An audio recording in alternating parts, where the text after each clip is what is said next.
But if you're going to do it, then why not at least have the byproduct of what you're doing create value in another way? Hey everybody, Roland Frasier and Ryan Deiss here with another episode of Business Lunch. Today, we are talking about crypto, bros. We're talking about crypto, we're talking about Bitcoin, and we're talking about mining, but not in the way that you might expect. So, Ryan, how you doing today? I'm great. Let's talk about how we're not actually talking about Bitcoin mining. I like it. Yes. So, article in the news, and I thought this was pretty cool. There's these guys who have a spa that has pools that they were trying to figure out how could they cut expenses and get these pools heated in the winter without having to spend so much money because power costs so much. And they came across someone who had figured out how to heat their pool with the heat that was coming off of Bitcoin mining computers. And so these guys basically went, talked with the guy, found out everything they could.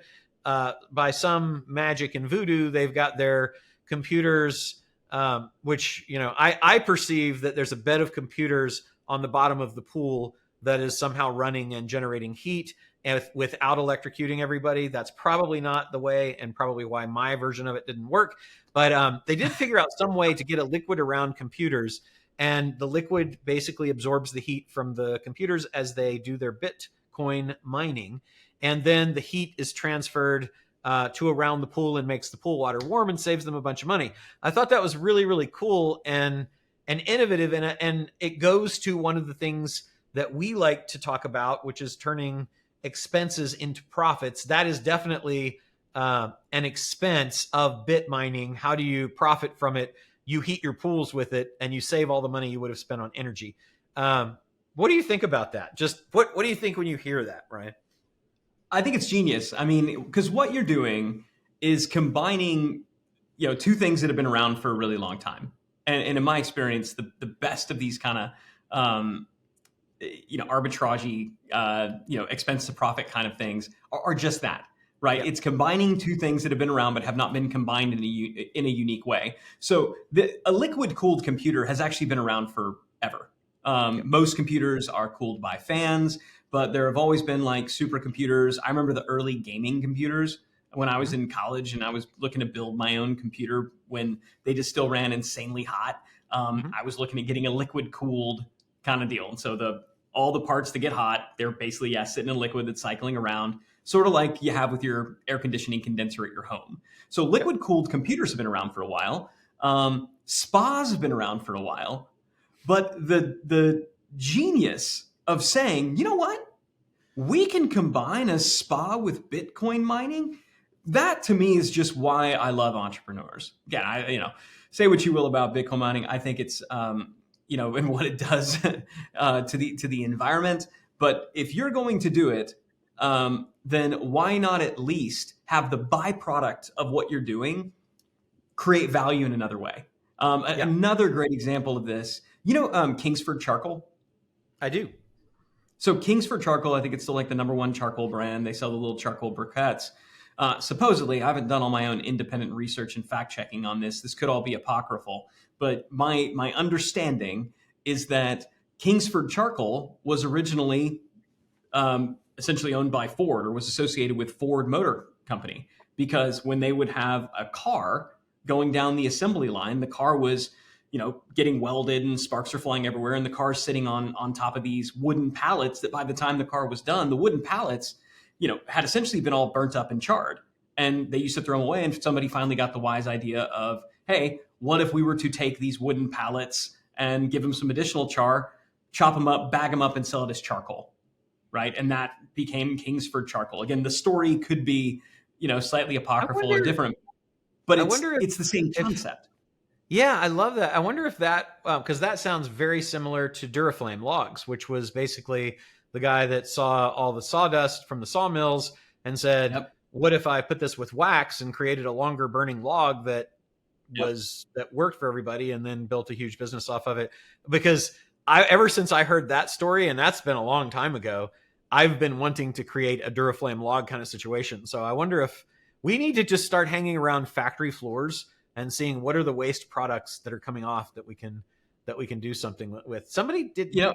Did you hear? But somebody did something like that with tires too, like the rubber things that come off of tire retreads. That they were basically making something. I don't remember what it was, but I'll give you guys making a playground. It's a lot of the playground. Yes, that's it. Yes. Thing. Yeah. And so it's like chopped up, rubber. And so it definitely, I think in factories, you can visibly see the waste. You can visibly see the byproduct. It's laying there in a pile, and you experience the pain of throwing something away that would have previously been, that cost you something when it came in the door. What I love about this Bitcoin thing is you don't necessarily see heat, but you at least feel it. But there are so many businesses out there, also known as 100% of every business, that you have waste and you have byproduct. You've got sawdust, you've got charcoal briquettes, you've got heat, whether you realize it, or not, it is there. And figuring out how to, one, identify it, and then two, monetize it through a number of different means, like, that's the game that we're talking about playing here.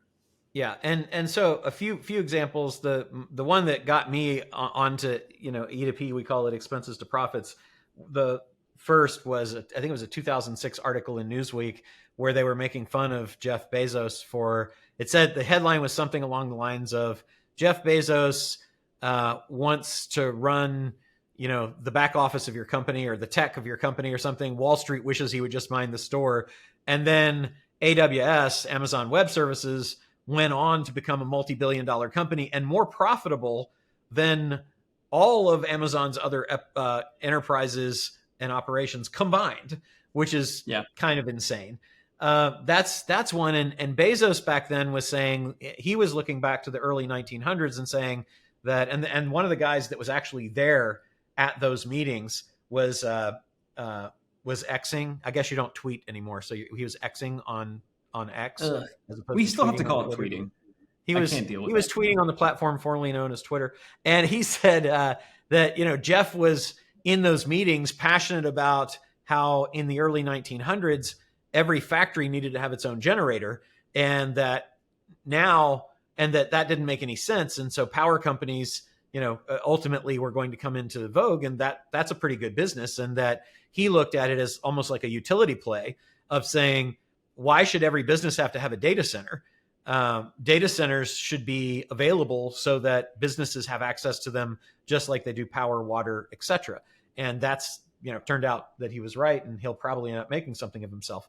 But a couple of other companies that did the same thing, PayPal developed a fraud system to detect fraud and then started selling that. That generates 50 to 100 million a year for them right now.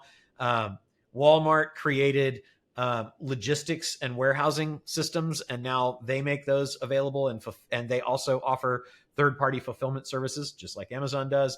The Washington Post had a tech stack for handling their content, and now they generate about $100 million a year from their CMS, from their content management system that they license out to other people. So this is like big companies do this all the time. What are the opportunities in your business that you can take a cost center and turn it into one or more profit centers? And I'll give you one more example. A friend of ours, Tucker Max, Ryan and I have known Tucker for a while. He had a business called Scribe. Tucker and I were talking, and I was talking to him about this E2P, and he was like, man, he said, he came up with, I want to say 9 new profit centers, because what they were doing was a complete high ticket, $45,000, we'll write your book and market it for you package. And that was it. Like, that was the only thing that you could get from them. But he had editors and cover designers and book marketers and speaker finders for book launches and all these other people on staff and not fully utilized. So they all had capacity. And so after our talk, he went and he started offering editing services, book design services, book marketing services, book launch, speaker bureau, all that stuff that he already had. And what happened was he created 9 new funnels for business to come in that now upsold, because the people who need editing probably need marketing and all the other stuff. The people that are need a cover design, they're probably going to write another book at some point. So maybe you can get them for the big 45K package, but you definitely can sell all of the up and down level services that you need to get a book out and marketed. And so like this to me is something that is an opportunity that sits in every business waiting to be found.